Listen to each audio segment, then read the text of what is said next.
Salamlar, vaxtınız xeyir olsun. Mən Adgözəl Lakşin, insan psixologiyası metodisti. Ümumən belə bir psixoloji xəstəlik var. Deyilir, bütün psixoloji xəstəliyin qaynağı burdan başlayır, yaxud elmi nəzəriyyələr olsun, təbii ki, sübutlardan, dəlillərdən söhbət gedir. Psixoaspektiv qaranlıq bir məqam var. Buna psixoaspektiv xəstəlik də deyirlər, yaxud qaranlıq bir məqam da deyilir. Bu nədir?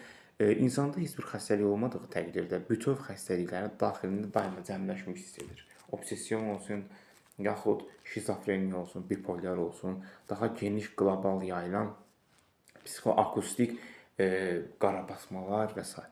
Bu nədən qaynaqlanır? Bəs nə üçün belə fikirləşirsən kimi sətr altı daima beyində sublimativ yaxud belə deyək öz-özünə danışan insanlar da olur ki, hansı ki, sən dəlisən, xəstəsən, gicsən, nə öz-özünə danışsan. Amma bilinmir ki, bu insan daimi olaraq həmin xəstəlik daxilində bədənindən formalaşır və artıq çıxmır. Bunun səbəbidir. Bu kimi məqam yaranmasının ən böyük səbəb təbii ki, çox şiddətli şəkildə aldığı travmadır. Təbii ki, bullyinqə məruz qalmaq və başqalarını da qeyd etmək olar.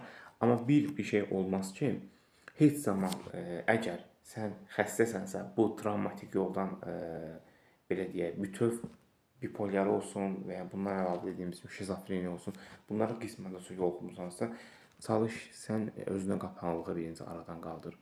Ən azından hava belə almaq kimsənin yanında yox. Təbii ki, bəzən çoxluq yoxluqdur, amma sənə kim deyir ki, cəmaətin içərisində hava da almaq da təbii ki, beyin düşüncə tərzinin həyat, yaşam fazasının formalaşmasının ən belə deyək, başlıca səbəbidir ki, qlobal problemlərin üstünə belə bir xətt çəkir ki, sən zəifsən, sən pissən, daha mənfi düşünmək yoxdur kimi belə deyək, həmin mənfilərə qarşı müsbət bir növ adekvativ cavab verirsə.